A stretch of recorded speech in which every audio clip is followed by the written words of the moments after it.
We got 106 goblins messing with our tech. We got an hour to fill.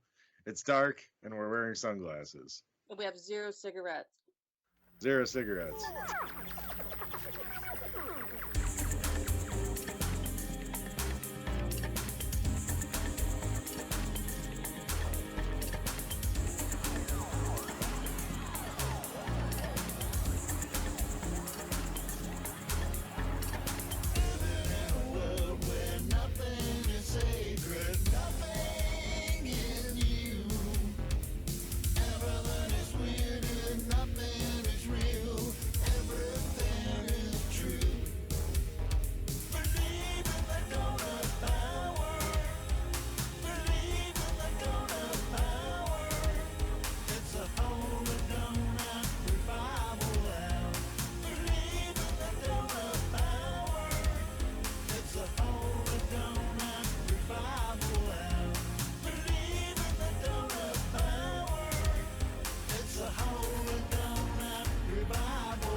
Just to begin with the Holy Donut Revival Hour, Goblins be gone! Be gone! In the name of the Holy Donut compels you. In the name of Fat Elvis and the Holy Donut, you are exorcised from this platform. Be gone! Amen! Be gone. Now that that's over with. Hi, everyone. I just scared Bernie away. Oh, well, he'll come back. It's just like, oh no, Daddy's yelling. Gotta go. Oh no, oh Bernie. So the goblins tried to burn my apartment down today. They, I have purchased candles from the same Catholic shrine for, about 5 years and never had a problem. And today the one I lit decided it was gonna just, So the blasphemy is gonna be on point, is what this is telling me. It's gonna be fire. Yeah, let's get blasphemous up in here. So what's new with you? What do you have to share for our exciting, faithful, devoted cult members this week? Well, I got plenty. So excellent. It's on your shirt, first of all. That's what I want to know. This is a gift from Pam. It is the Invisible Man. Perfect. It's incredible. That says, "Have you seen him?" You better hope you haven't, right? Yeah, I mean, he is invisible after all. I did have a weird story concerning the Invisible Man, and it's a slightly sad one, but I've always had an affinity for that movie, and it was like a number of years ago. Pam actually got me the entire box set of the Universal movies, and we started watching them. And it's like I watched pretty much all of them as a kid, but I was particularly enamored with the Invisible Man. It was like really cool to watch because I don't think I had seen it since I was a kid, but it's and it didn't hit me back then how impressive the special effects are. I don't know if we can sneak a clip into the video, but if not, if people have the ability, I think it's free on Prime now if you have a Prime membership. But track down the original Invisible Man with Claude Rains, like in the Rocky Horror Picture Show theme song. And Claude Rains is the Invisible Man. He has his head all wrapped up so that he'll be visible, and when he unwraps it, it's just like, and you can't see his head. To me, that's super impressive for 1931, I think, or 1932, whenever that movie came out. I'll show you who I am and what I am. Look, he's all eaten away. It's like my friend Jeff passed away a year or two ago, or a year ago, a little bit more than a year, and one of the last times I went over, we decided we were going to do a Universal movie, because every time I went to his house, we'd watch a movie together, and we picked Bride of Frankenstein, and I was saying that's like pretty close to my favorite Universal movie. It's like kind of a toss-up between that and The Invisible Man, and he seemed kind of like surprised that I liked The Invisible Man so much, And I'm not sure why. He just kind of like, oh, really? Like, and I mean, I guess it's kind of most people would probably say Frankenstein or Dracula. Do you have a favorite from the old Universal ones? I've always been Team Dracula. Team Dracula. I Yeah. would have guessed the Mummy for you. I do enjoy Boris as well. Yeah. But yeah, I kind of came into the mummy thing a little late, but I've been obsessed with vampires since I was a little kid. Yeah, I think when I was a kid, I loved the Wolfman best. That was my favorite. But nowadays, I don't like it as much. I still Yeah. love it, but it's like the other ones I like a lot better. Um, anyway, when he passed away, there was a we did a memorial for him, and I was messaging you at the time because I was trying to find my TCB pin, my Elvis TCB logo pin, and I couldn't find it anywhere. And I'm like, if you have any magics to help me find something, like please send them my way so I can find this pin because I'd really like to be wearing it. And then when I finally found it, I wanted to take a picture of just the pin on my lapel. And no matter what I did with my phone, I couldn't make that happen. And of course, I'm rushing around trying to get dressed and get together what I'm going to say at the memorial and all this other stuff. So eventually, I stand in front of the picture window and I take a full selfie and I figure I can crop it around the pin to send you later. I look at the picture and my head is missing in the selfie. It's just like my purple velvet jacket, and I got the TCB pin on, and I'm wearing a tie and a dress shirt, and my head is just not in the picture. And I Right. didn't have time to process it. I was like, oh, I'm like, that is a weird effect. I've never seen that happen, but I gotta go. Like, Yeah. I remember that. yeah. And And then it occurred to me later. I'm like, wow, one of the last conversations I ever had with Jeff, we were talking about the Invisible Man, and that's pretty much like I end up taking this selfie, and I'm the invisible man in the selfie. It's like wild, right? Um, so when that sort of happened, it sort of felt like he was passing the torch of like the bestie of nonsense. I had just listened, you had posted a video of him doing the clown joke, and I yeah, would just surrendered to the clowns for the first time. And it kind of just sort of coalesced, and it felt like we were sort of given a nod from your friend. Kind of what it felt like to me at the right. time. Yeah, yeah. It was pretty wild. I mean, to me, it's like I think I figured out why that effect happened, and I think it's mostly just I was taking a selfie and my thumb got in the way of the lens just enough that it caused like a flash whiteout where my face is. And I mean, that's the most likely thing, but it's spooky when you look at it because it just perfectly erases my head where you can see like a full collar. It looks like an empty collar. And you Even were with trying to do that. That was the thing. It's like, yeah, you did it, but it was one of those like happy accidents where it's like of all the time, it's the timing again, yeah, exactly. There the like it's not circumstances. yeah, it's not paranormal that my head disappeared in the picture, but like the timing of it and the significance of like the invisible man in that equation was like pretty profound. So Right. I thought that was pretty cool. Yeah. So what was it like when I think of the Invisible Man, the part that it always sort of touched my heart. I've always been a sucker for the villain or the misunderstood monster, or you know what I mean? Someone that's thrown in a position that here I am, I don't fit in. I've always been like team misfit. Being a kid with raging undiagnosed ADHD and being like a walking tornado, I'm sure that I related to a lot of that, like, whoa, like Yeah. what planet Yeah. are you from?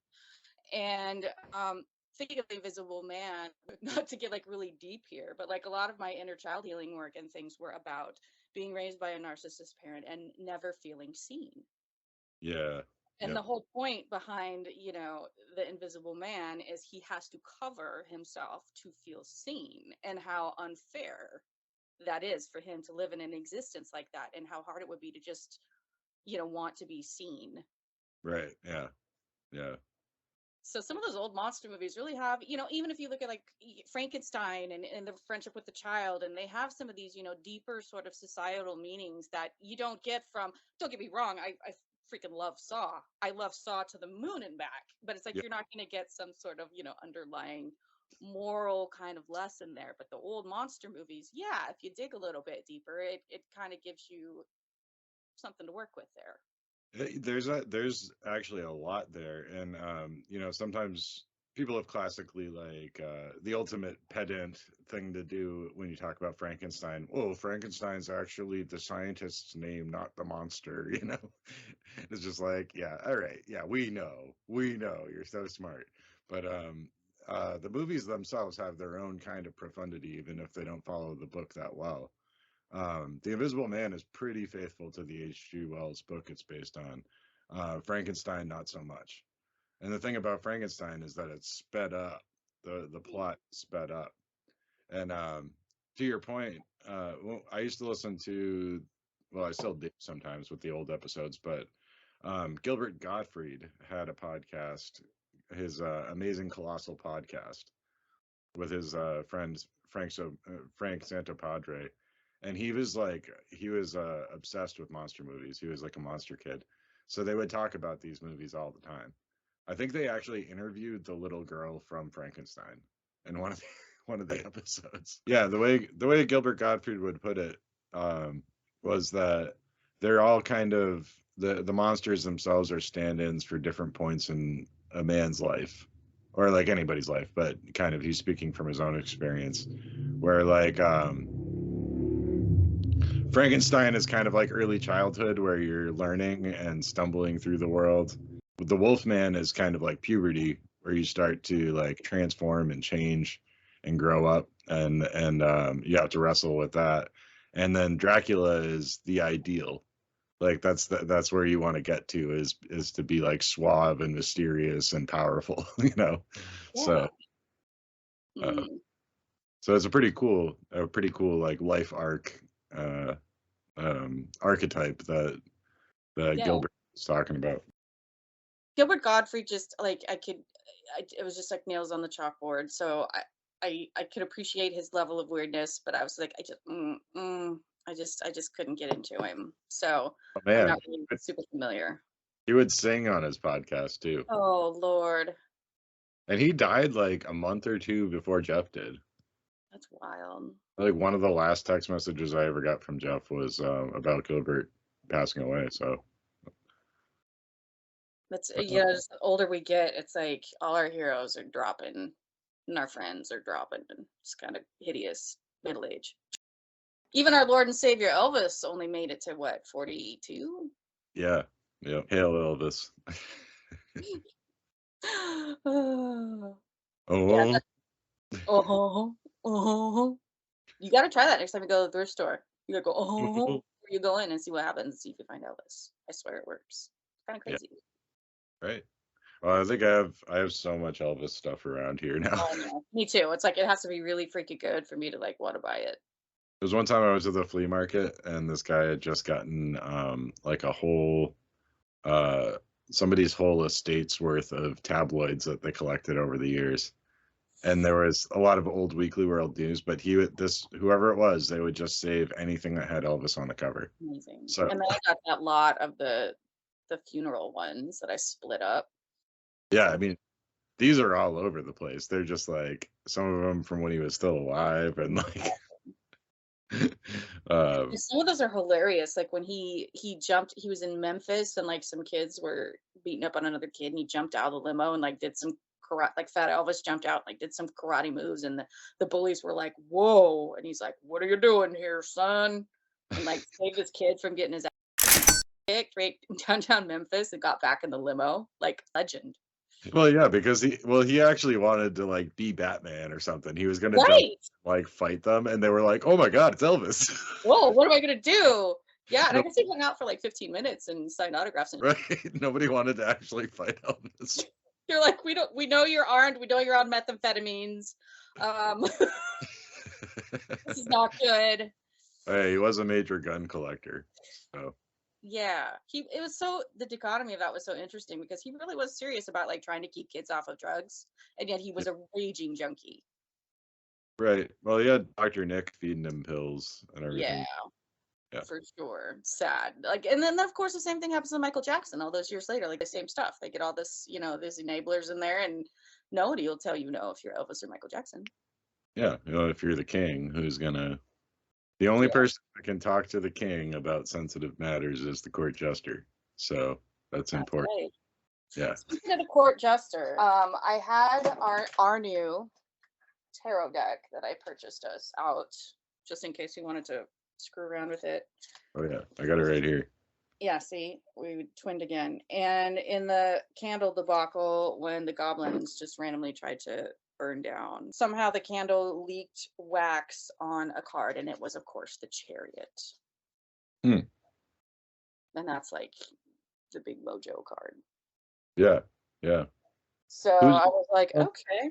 And then when we cracked our decks, we also picked like the first card, which was super crazy. Same card. You and I did a thing. So yeah.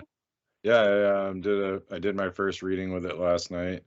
Talked to my friend Pleasant, and she's a tarot reader and witch and rock and roll burlesque dancer in Hollywood. You know, just one of those rock and roll belly dancer tarot readers in LA.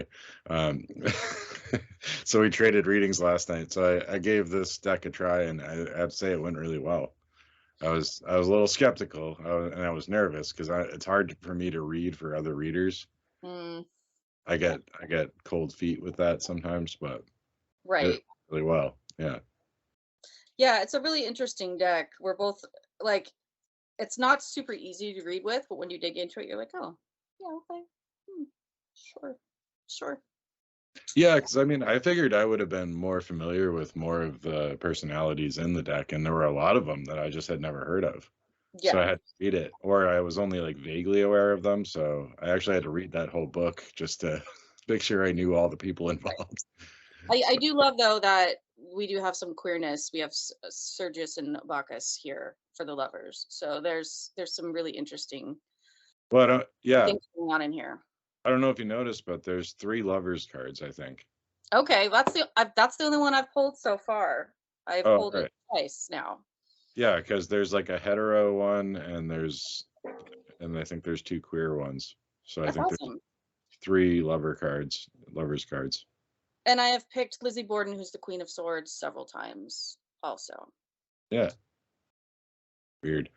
Magicians, Martyrs, and Madmen deck. Yeah, I will say for people that might be interested in it, just as a heads up, there is, I mean, you already showed like Lizzie Borden, but there is like a lot of murder in there.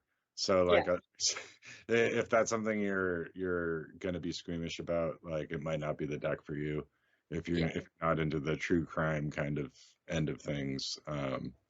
You know, Lizzie Borden is represented. Jack the Ripper fell out for me while I was shuffling, and I was like, cool, thanks. Probably a madman, right? So yeah, some of them are pretty gory.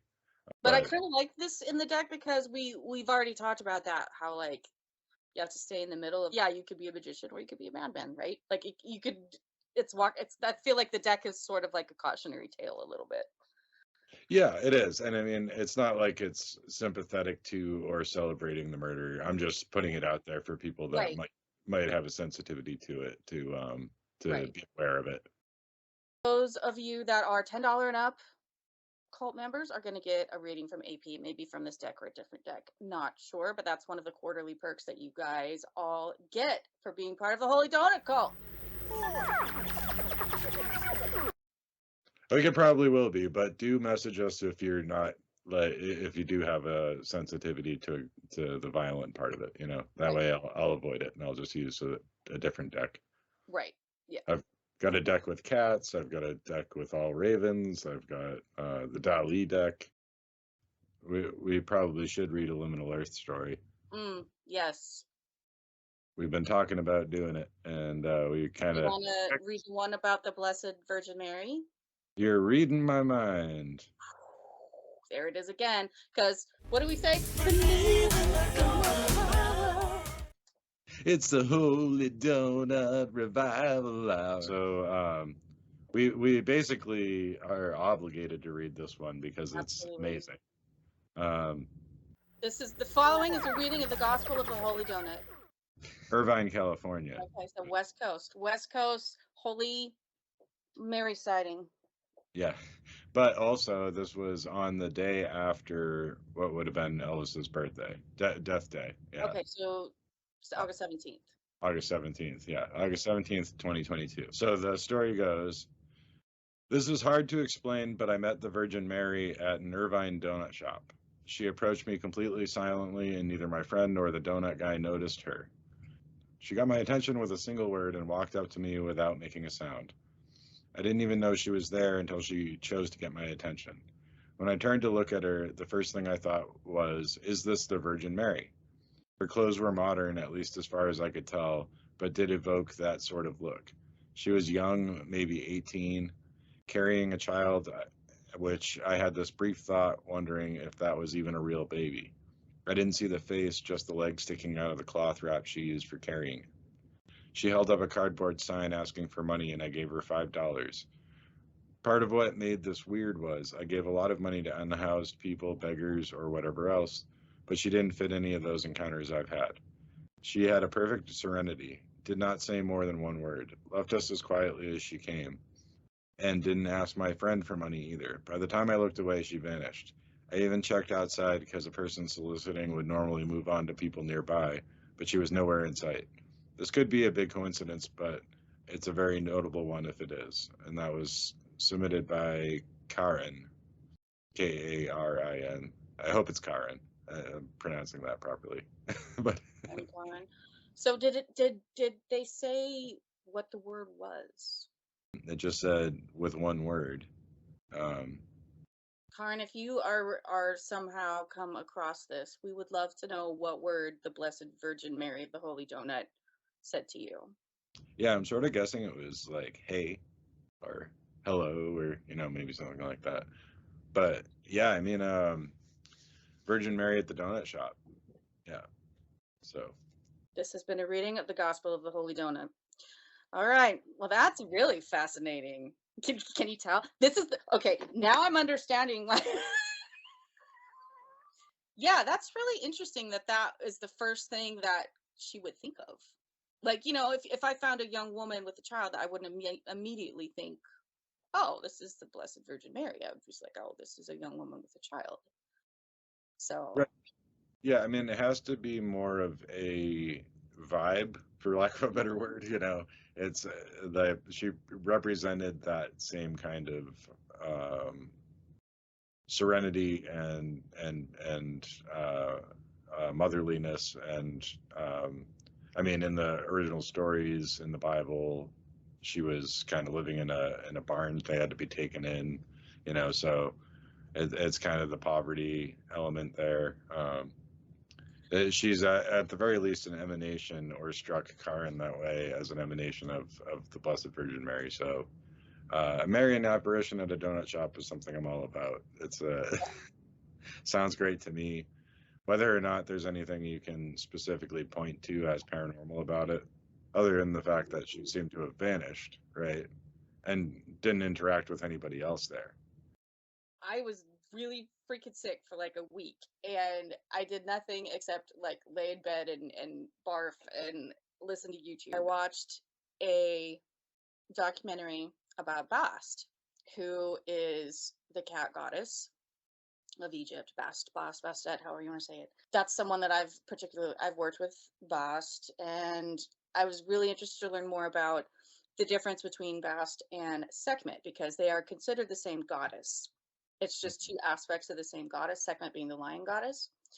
And one of the things that I learned from this documentary is that Sekhmet is like God for like the pharaohs and the other gods. Like you don't go to Sekhmet, like she's above us. You go to Bast. So Bast is the one that can be bothered with our earthly family needs and taking care of children and taking care of the family and blessing the family and all these sorts of things. Right? This documentarian went to the town of Bubastis, which is a town that is in the Nile Delta, and it at one point was basically the whole town was just a shrine for Bast, and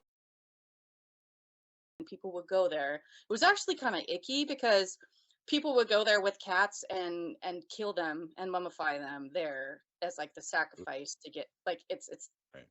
like that's nice, but I don't think like killing cats would anyway. So the whole town was built around worship of Bast, and people would pilgrimage there to go ask her for protection for their families.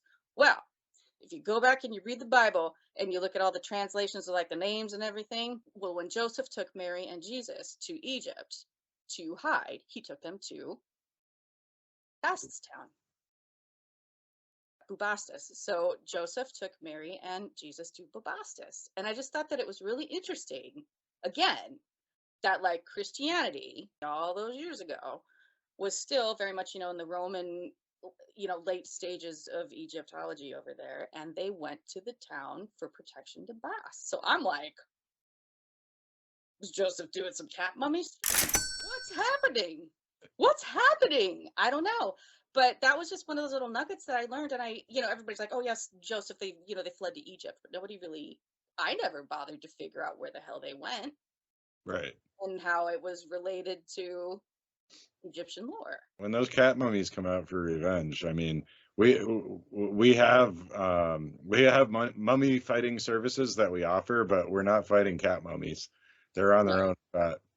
I'm team cat mummy myself. The cats kind of deserve that, Yeah. I mean, you're on your own with the cats, but as far as fighting other mummies, that's something that we could potentially help you with. Yeah, people mummies, we're down for a mummy fight. So if you have a mummy problem, let us know and we'll see what we can do to help you out. Right. You shouldn't really run into too much of that, though, because the Victorian people were absolutely unhinged about mummies. Right. I have a pretty okay track record with mummies because, I wrestled one once and it wasn't that hard. And that's why I'm not allowed at the museum anymore. But... Well, I'm not allowed at Burger King, so it's fine. Legit, if people don't know what people in Victorian era did to mummies, they like ground them up, ate them, put them into powder. Mummy brown, like the old painting colored, it legit had ground up corpses in it. Yeah, I mean, they had the necropolis in Egypt that was just tons and tons of mummies that they, nobody knew who they were, because a lot of the time, like a pharaoh would be buried with all of their servants and stuff. And everybody would be mummified, Yeah, so I mean, just human remains, totally disrespectfully, just hauled out of the necropolis and like the city of the dead, basically, pulled out of these tombs and underground areas, and a high society Victorian thing where it was just kind of cool to have a mummy hand or a mummy finger or a piece of a mummy. They'd have mummy. This was basically a Victorian version of unboxing, where they'd have a mummy unwrapping party. They would bring the mummy in and they would unwrap it just with a bunch of guests around. And if there were any jewels or trinkets and stuff, people would divvy it up. And then when they were done, they would just throw the pieces of that were left, all the random pieces, they would just throw them in the fire and burn them. Which, like, I mean, it's talk about disrespect, man. Like those poor souls, Yeah. Terrible. Yeah. Terrible. Yep. Yeah. Yeah, Victorians were really disgusting in a lot of ways. Hygiene wise, the white supremacy and all of that crap. Just foul. There's like so much romanticism around the Victorians, and it was truly, really a foul era, honestly. Yeah, not great. Yeah. I wouldn't want to go there. Hell no. Like I'd survive 8 hours in Victorian London. Like, Sounds pretty smelly to me. Or Victorian New York, for that matter. I never would have made it even 50 years ago. Someone would be like, hit the kitchen to make me a sandwich. I'd be like, why don't you kiss my butt? You know what I mean? Like, it never would have happened. It just, I would have been in the insane asylum. I would have been right next to Francis Farmer, man. Right. Like, the uncontrollables. Yeah. They would have just gave you a lobotomy real quick and then... Yeah, like poor Rosemary Kennedy. Right, yeah. Yeah, I mean, there really shouldn't be dynasty families like that, is kind of the way I look at it. Yeah, there should be cults instead. At least, like, cults are open to all equally. Right, yeah. Yep. Exactly. Like, you join our cult, and we're not going to try to convince you that we're the best, really. We're just figure it out on your own. Yeah, you'll come around eventually. Figure that out. Yeah. See, when you're actually the best, you don't have to go telling people that. That's it. The hair speaks for itself, and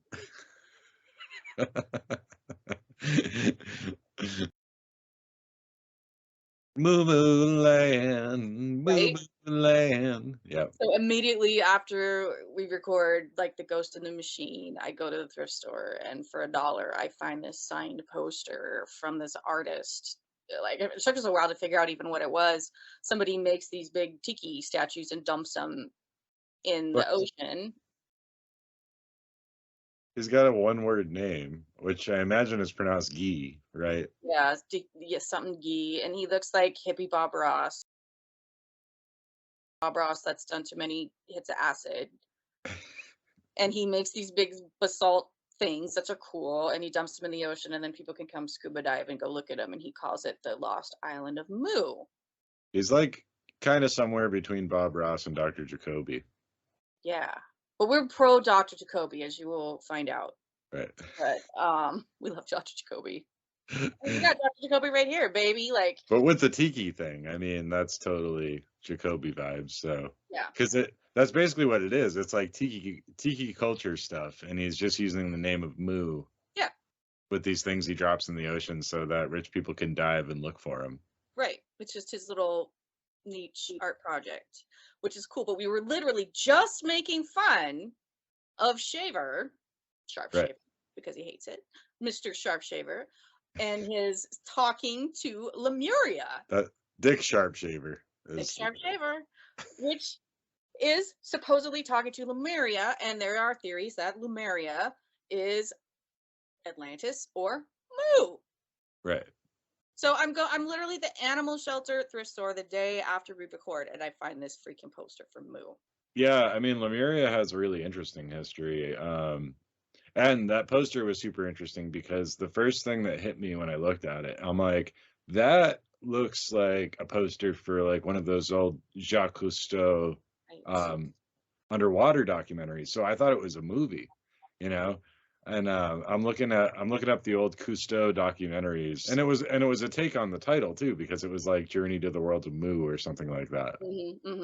And yeah, so it was a total ripoff of Cousteau. He was stealing the Cousteau aesthetic and to get the eyes on it, which I don't know. Kudos to him. That's kind of cool as part of his little business there. The Lemuria thing, the actual name Lemuria comes from the 1800s science, where there were anthropologists. Well, I mean, it was all kind of, I guess the term would be natural philosophy back then.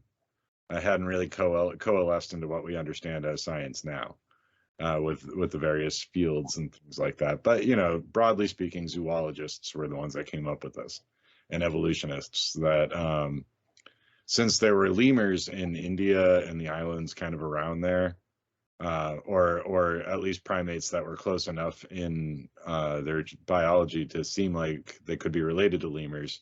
And the only place you find true ring-tailed lemurs is Madagascar, which is an island closer to Africa, but across the Indian Ocean from like India and the other islands. And there's no lemurs in Africa, just in Madagascar. Like, how did they end up on this island when they seem closely related to stuff that's like an ocean away?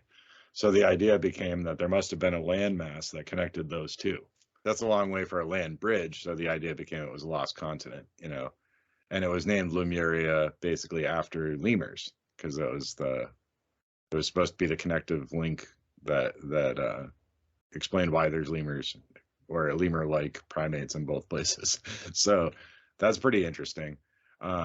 Lemuria also pops up in the works of Edward Bulwer-Lytton, writer in the 1800s. He wrote like Vril the Coming Race, which that ties into a lot of conspiracy theories related to like Nazi occultism and stuff, and almost all of it's bunk. If you guys want to find, there's an essay that Mitch Horowitz wrote recently about the myth of Nazi occultism, and it's well worth checking out because We'll link that baby too.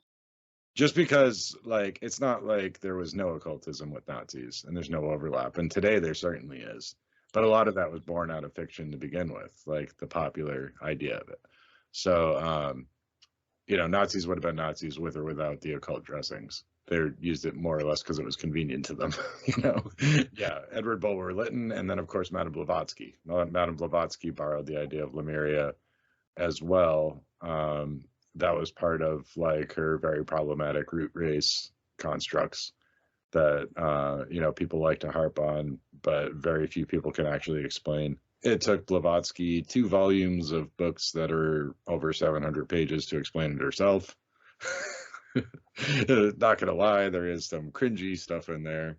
Cringy is being very charitable, but there's a lot of cool stuff in there too. I think Blavatsky was, a complicated and interesting character, and a lot of the melange that came together with the various occult streams wrapped up in a bow with fiction, as well as her own ideas about her own cosmogony and history of the world. Lemuria is tied in there in her concept as the world of the third root race, basically. And then Atlantis is separate from it. So Okay. Lemuria would have existed in between Madagascar and India in the Indian Ocean. And sometimes that gets truncated to Mu. Or there's other people that would later say that Mu was its own separate thing. It was a smaller lost continent. And Atlantis, of course, would have been more where the Atlantic Ocean is. So, and then Atlantis was supposed to be where the fourth root race began. So that's where the Aryan culture comes from, is starting with Atlantis. So and all of this stuff captures the public imagination. Of course, Mu, the name Mu, would be spelled M-O-O. Auguste Le Plongeon, I think was his name, and James Churchward, and other writers. Ignatius Donnelly was the one that wrote more about Atlantis, but Le Plongeon wrote about Mu, and he spelled it M-O-O. So, and that was back in the 1800s as well. But it's thought to be kind of analogous to, Lemuria. And the ideas are a little bit different depending on which source. And then this later got latched onto in part by Discordians. And then when the band the KLF came along, they were also known as the Justified Ancients of Mu. So Mu land was also Mu and Lemuria. So, up into the 90s, it's something that was still being talked about, and you hear a lot less. Nowadays, Lemuria is still a thing. Like, if you go to, like, psychic fairs or conventions or New Age bookstores, like New Agey places, there's always going to be somebody that's like a Lemurian fifth dimensional oracle or something like that. People still love just attaching the word Lemuria to what they're doing and having a lot of fun with it. So, well, are we now Lemurian fifth dimensional oracles since we've gotten forbidden messages from the machines of Lemuria? Yeah. Well, I don't know if it's official yet. Well, how do we make this official? Who do we write? I demand a qualification. Well, I think we have to touch base with some ascended masters. Well, may... I do have an email out to a couple of them, so hopefully we'll hear back soon. Right. Yeah, I've just been sending smoke signals and hoping that they show up. See how what traditional means? That's probably where I went wrong. Yeah. I'll start sending more psychic messages and it'll work better. Yeah, telepathy, just keep your third eye open and right. Yeah. Right. To keep raising my vibration. Yeah, watch for the signs and trust in the donut. Believe in the donut hour. One more thing to cap off the Lemuria thing, since I mentioned the KLF, the reason I mentioned that was because that was another like synchro with it. Because our friends at the Nonsense Bazaar podcast, which, like, if you haven't listened to this podcast, definitely check it out. Willow Truman and Sequoia Kennedy over there put together an episode about the KLF, and it is amazing. So definitely check that out. But it was kind of really funny that came up just as we were kind of doing this Lemurian stuff. And then you found that poster at the same time. So it's kind of... Yeah. And that's another perfect example of what we talk about when we're like, whatever this is, it's clearly paying attention, and if it likes what you're doing, it's going to play. And again, like, it means absolutely nothing to anybody You know what I mean? Like, yeah, okay, great, you found a poster, thrilling. But to us, it's like, dude, like, it just was there. Like, you know, Thing is real. I got that from a friend of mine who got it from a deceased friend of theirs. So thank you, Diane, wherever you are, for the blessing of weird books. Yes, Sybil Leek is great. She also used to do investigations with Hans Holzer. She's kind of a legendary astrologer, fortune teller, psychic medium kind of person. So I love that. So thank you very much, Diane and SJ, for that. My pleasure. It's I have to keep my personal penny, keep feeding that brain. your own personal Tenny. So, so so we were talking gin last week. Ooh. Yeah. We love the gin here at Holy Donut Revival Hour. Yeah, gin are cool. And the Jeremy Vaney uploaded an old episode of Paratopia to his feed, his podcast feed. And I never really listened to Paratopia back in the day. It was kind of like it was around before I was really like listening to podcasts ever. So a lot of it's new to me, which is great. So if you you can subscribe to Our Undoing Radio. That's Jeremy's feed, and he does new shows, but he uploads the old Paratopias. And they had one that they did an interview with the author Philip J. Imbrogno. So this is going to be again. I don't think. So he wrote this book about the gin with Rosemary Ellen Guiley. So I recognized the name, and when I listened to him talk, I thought he was kind of full of it. Like he's telling these wild stories about being in the Middle East and like meeting these people and going in a cave where the jinn are and stuff. And I'm like, all right. And I kind of zoned out toward the end of that episode because I was like, I don't know that I trust this guy. And I guess he was exposed later. Like Jack Brewer went looking for his credentials and found out that he didn't actually have any. And then Rosemary OG, you can always trust Jack's research, y'all. People get mad at him. Like people get so mad at Jack, and it's so funny because he'll just ask a basic question. He's like, "Oh, you're a doctor. Where did you go to school?" And they're like, "Bah." Love Jack. And then everybody around him's like, "What's the matter with you, Jack? Why are you asking these questions? Stop harassing people. Why do you hate people so much?" It's just like he just wants people to tell the truth. That's all. I love Jack. He's a great guy. Yes. The UFO Trail, go check out his blog. The special thing about this book though is I looked on eBay. I'm like, what's a cheap used copy I can buy? And I found one for like $8. And I'm like, that's the one. Thrift Books, $8. And then it shows up and it is signed by Rosemary Ellen Guiley. Which this happens to us all the time, and I'm here for it. It's amazing because like she's one of those people that's kind of like on the same level for me as like the Brad Steigers and like almost like the John Keel level, Frank Edwards, like these people that like to write about a little bit of everything and just keep the weird out there constantly. But Rosemary was maybe a little bit, well, definitely better at research than because let's face it, like Keel and Steiger never really let the truth get in the way of a good story. Right. But Rosemary Ellen Guiley would hit the books, and she cites her sources and does a little bit more in depth. So she's still legendary on that same level. Maybe like a little bit later on than those guys. She was younger than they were, but she passed away a few years ago. But yeah, I feel really blessed by the donut to have received this copy of the Vengeful Gin, and that's one of 10 books I'm reading right now. Yeah. And another YouTube channel that I really like, if you're interested in gin and things in the Middle East, is Mysterious Middle East. It is put on by actual Middle Eastern people that live there, and I mean, I just live for when they say Iraq. That's like I love to hear about Iraq.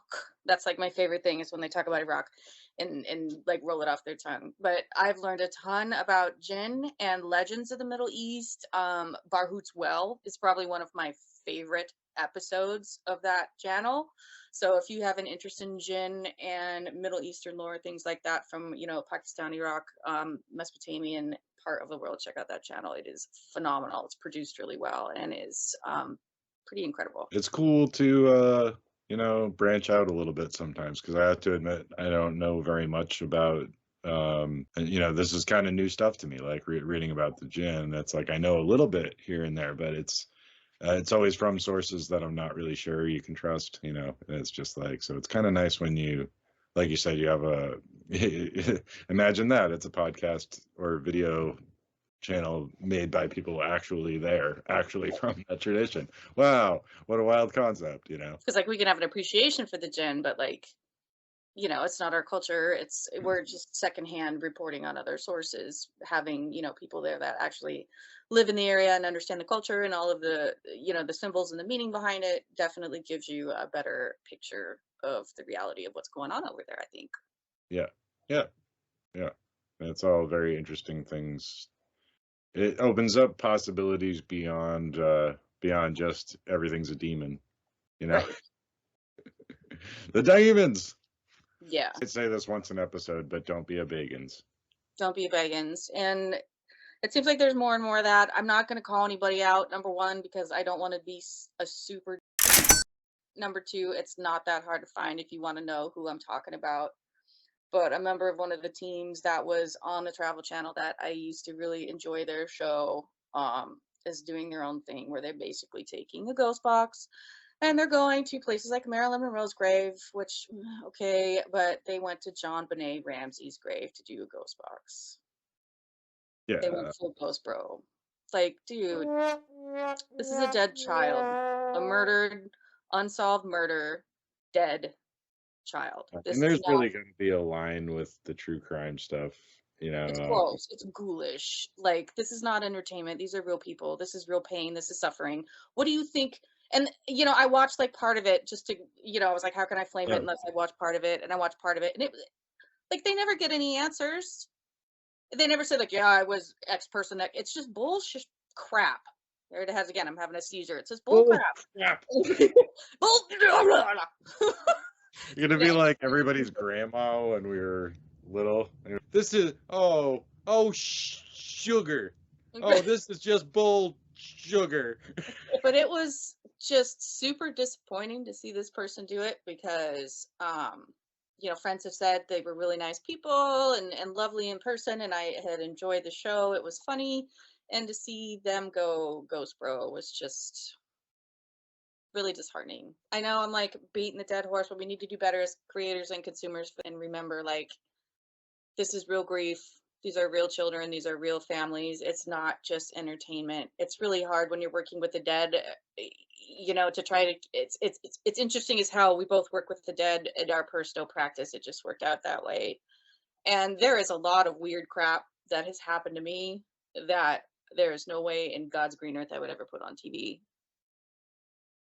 Just right. You can't, or I don't feel like I can. And we have to make space for creators to have more authentic, less maybe quote exciting. I've been to so many weird places and crawled around so many quote haunted buildings, and you'll have maybe one thing happen, maybe two. Mm-hmm. Like, let alone you have to pack a half hour or an hour show every, like, you know what I mean? It's like, this could lead to real pain for people. And I don't care if it's been 25 years or 30 years, however many years it's been since that poor little girl was murdered. If that was my daughter in the graveyard and somebody was showing up with a tape recorder to try to ask her what happened to her, I'd be livid. Right, yeah. We talked about some of the problems with current content, but the thing that about the OG Hellier that was so great and that so many people complained about is, you even made a t-shirt about it, right? Like, 1 star, no goblins. Right. Like, sometimes you don't get anything other than, wow, that was really freaking weird. Huh. And then you move on. Yeah. So without making room for, wow, that was really weird, we don't have an answer, and understanding that that's the reality of interacting with the paranormal, it'll never get better. Right. John Tenney posted something yesterday that I thought was really good about that, where, like, if somebody gets results 100% of the time when they go out with these things, you should be questioning why that is, because basically nobody does.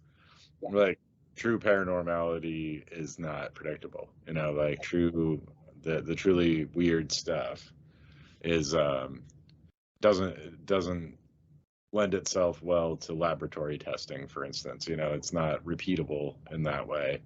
And like you can get pretty good results even if somebody claims to have abilities, but you can't be on 100% of the time because you're not with anything else, right? You know, um, I mean, I even misspeak sometimes. Sometimes I say the wrong thing. I know it might be hard to believe, but Sometimes I say the right thing. Like, watch right twice a day. I mean, but and that brings me to the bigger question. Like, maybe TV is not the right medium. Yeah, it's really not. I mean, like I don't know. I have never watched any of those shows for anything more than like an episode or two. Um, but I mean, I don't want to be one of those people that's I'm going to be that guy for a minute. Screw it. I'm just going to be that guy. I don't watch TV, but it's kind of true. I mean, my first apartment, I didn't want to pay for TV, so I didn't have a TV. I didn't have like cable hooked up or anything. I had a TV with a built-in VCR in it, and I would watch videotapes that I had laying around. And then like later, I even got a DVD player. Like, um, there were times when I was kind of down on my luck and had to live with my folks, moved back in with the folks, and they had TV. And it always, I think just being separated from it at different points in my life makes it all that much more grating when you have to hear commercial breaks, when you have to be advertised to you constantly. And having like not watched TV much from maybe let's say 2004-ish to like 2012-ish. Never really watching TV during that time. And coming back, it's like I noticed a huge difference with how many commercials there are and how content had been pared down to um uh there's so little of the show there because they have to they kind of cap together what happened in the previous couple Right, minutes. for 15 Go- minutes. yeah, go to commercial to come back and give you a recap of everything that's happened so far. That takes another minute or two, and then I mean, TV has been catered to. It seemed like it steadily moved to half commercials and half show, and now it's to the point where there's actually more commercials than there is show, because a good percentage of the show is just recapping what's already happened, what you already saw. So Yeah, and then before the commercial, sometimes they'll like tease what's going to happen after the commercial. Right, exactly. I mean, there were a few shows that I liked, and I would put up with it, and I would actually like fall asleep watching, like because I would work second shift and get back to my folks' house and crash on the couch and put on like My Ghost Story. I liked that one, and Celebrity Ghost Stories. Yeah, I watched all those too. I tried to revisit Celebrity Ghost Stories on streaming, and it's so frustrating to watch without the commercials because of that, you know. I watched that Paranormal Caught on Tape too. Oh yeah, that one was pretty cool. Yeah, where it was like you could actually see the stuff happen, and you'd be like, it's fake. It's like, that one was pretty good. Yeah. Maybe that's the problem. Like, it lends itself, I think, well to a documentary. If you're, documenting and you're in it long enough, you'll eventually be able to crank something out. But being able to like, conjure it on demand, I don't think it's designed to work that way. Yeah. Yeah, no, it's absolutely not. So maybe it's not a winning battle. You know what I mean? Maybe you should just give up on paranormal TV. Yeah, I mean, I guess people are entertained by it. If you're looking at it as strictly entertainment and that's the kind of stuff you like more power to you. Like, I don't really feel like, it's not for me. I don't really like it. Like, I never really watched any of those shows because it would irritate me too much. Just watching, to me, it was always just people stumbling around in the dark with night vision on. And, like this shit doesn't happen during the day when the lights are on. No, it happens during the day. Right. Yeah. I mean, I would say the majority of paranormal type stuff I've encountered, particularly like poltergeist stuff, was during the daytime, Um, I don't think I even recall that many that happened at night. They just want the fancy equipment and, crawl around and look cool. Right. Make Yeah. it seem like it's like the equipment gives you like extra qualifications or whatever. It's like, dude, just like you don't need any of it. Yeah. I mean, I haven't really done much in the way of investigating, but the times I have, I've brought like a pendulum with me. That's it. I have some divining rods now, but I haven't had an opportunity to use them. I was hoping to at the funeral home down the street from me because it went on the market. Hmm. I don't know if you saw this. This happened like a week or two ago. The funeral home down the street from where I live went on the market, and it went viral online because the realtor put a sign on the top that said "probably haunted." Fantastic. So Well, duh.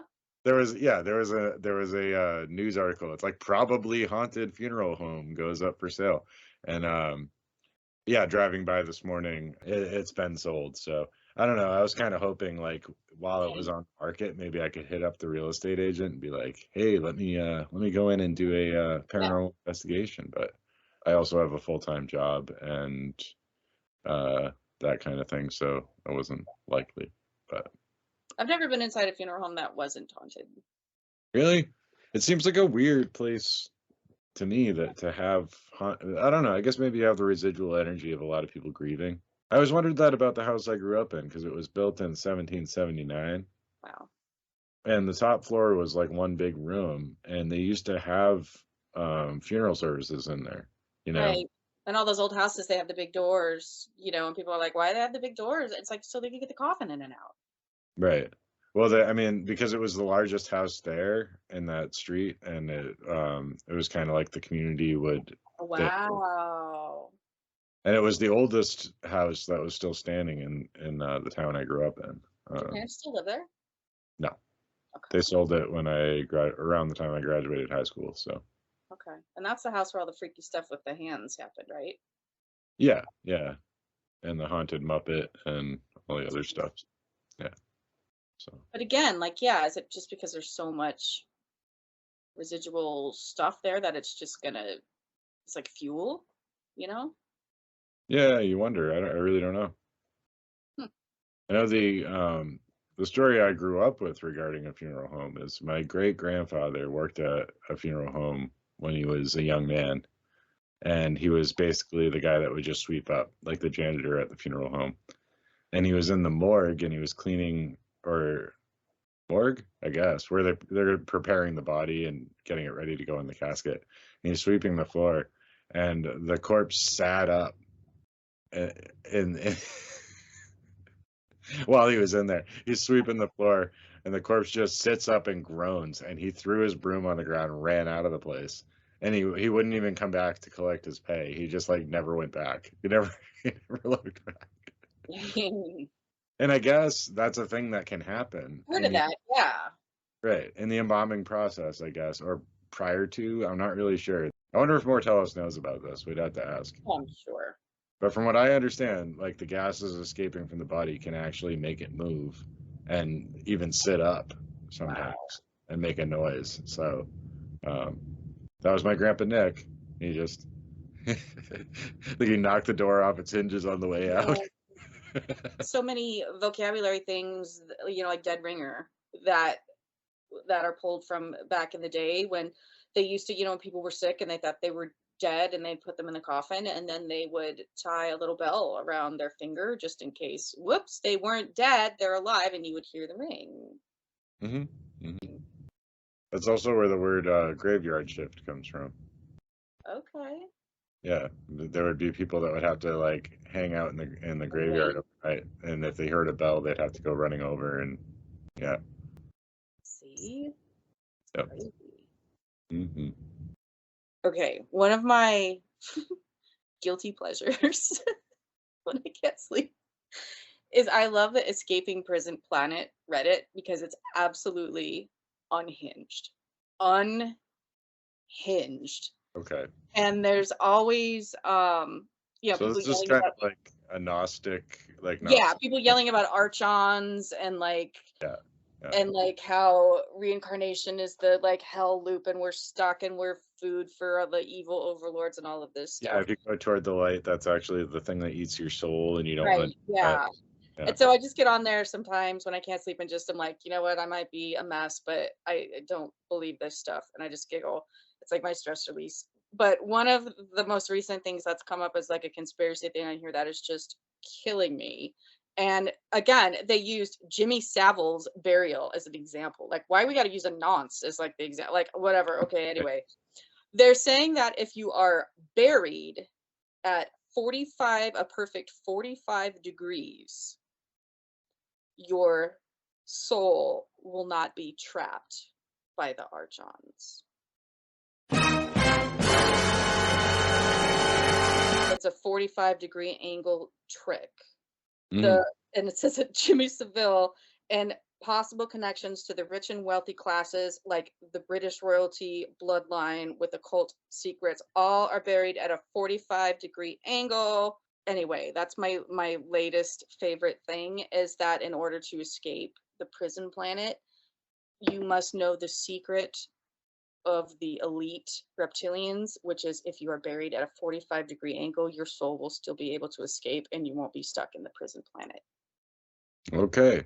How So to that is avoid my important message.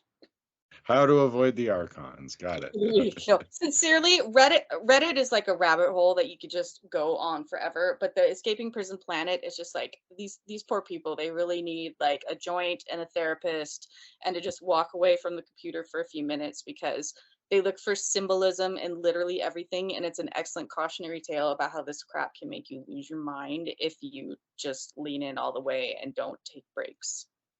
Yeah, and I mean that kind of stuff, I don't know, it rubs me the wrong way because I feel like when I was younger, I feel like there was a lot of this on the internet years ago. Um, and the Google wasn't as refined as it is now, and you didn't have necessarily Reddit or blog sites and good sources that you could use. Definitely pre-Wikipedia. But I mean, I feel like whenever I got online and wanted to look at information, say in like early 2000s, I'd always end up on some janky page that was all like broken animated GIFs and like one of those like shimmery backgrounds, bloodlines and the Illuminati and all this stuff. And I mean, it would always stumble on this crap, and I just could never, like, I didn't even know where to start with picking it apart. So I was like, I'd always give up. I'd just walk away. But I mean, Gnosticism is a really interesting thing when you get into actual historical Gnosticism. And I think it's kind of a shame that some of this like Yeah. bonkers conspiracy stuff that's actually pretty horrible, like the David Icke stuff of the world, it's keeps people away from ever looking into the actual, old Gnostic texts and stuff like that. So Right. Like Sophia is really interesting. Like look into Sophia, look into, all of that, but just you have to sift out all of the garbage, like the archons. Gnosticism's always been kind of a conspiracy theory because it's basically like offshoots of Christianity right at the beginning of it. We're just like, nah, guys, like Yahweh is not the way to go. Forget the Right. Jewish, where it's actually there's a different creator and there's an eternal Christ and there's Sophia and Yaldabaoth, and these are all, it becomes this like, and then there's like 365 angels and all this other stuff. Yeah. Needlessly complicated and crazy, like any good conspiracy theory. But lots of cool stuff in there. So I recently, just to get this stuff straightened out, revisited an old favorite podcast of mine, which was Literature and History. And I'd highly recommend that to anybody that's interested in either or both of those, because Doug Metzger gives you a lot of context for how the history at the time influenced writing. And he's doing the history of Anglophone literature, starting with the Epic of Gilgamesh. And he's been at it for like 8 years, I think, and he's only in like the 300s CE. So, Cool. but yeah, his episode on Gnosticism was really cool. It helped it helped sort a lot of that out for me. So I would recommend that if you just like have no idea where to start with the Gnostic stuff. I think he's in like the Confessions of Saint Augustine now or something like that. So they get a little bit more in depth and end up being like 2-hour long episodes and maybe a little bit more dry, but That's funny. I have a St. Augustine book on my bookshelf in my to be read pile. yeah, I mean, he was an interesting character, but yeah, I mean, just showing like we're going all over the map talking tonight, but that's kind of, I think that's what's really fun about all this stuff to me, because things like Lives of the Saints is fascinating. You know, the Lives of the Saints is a fascinating subject to look into. Like Theosophy is fascinating. Like you don't have to buy into this stuff, and you don't have to like align yourself with the horrible and problematic in it. You got to find that stuff and make sure you recognize what it is, right? But it's fascinating to dig. Just keep digging, man. Like I'm reading so many books and I love it so much. It could just be old newspaper clippings from like 1970s UK tabloids, or it could be reading about the Djinn, or reading Madame Blavatsky's writing, or the Lives of the Saints, like whatever it is. Like so much cool stuff. Or you know, the town named after Bast in Egypt where baby Jesus went. And and then we see where all this stuff overlaps, and apparently it all meets up in Moo Moo Land. So That's right. Wherever the hell that is, that's where it's at. Yeah, so if you want to be as insane presenting as SJ and I appear to be, I would say, yeah, definitely go find some rabbit holes. Go rabbit hole traveling, and watch out for that turn in Albuquerque, because it's a tricky one. Keep believing in the donut power. It'll get you through whatever you have. Believe and you'll be okay. Through the donut hole. Keep digging. Just keep digging. I think that's about it. Sign up for our Patreon and you can see SJ let out all of the cuss words that they couldn't say during this episode. We'll just do a straight 10 minutes of you just doing like the Jay and Silent Bob thing. Like Noise, smoking. yeah, exactly.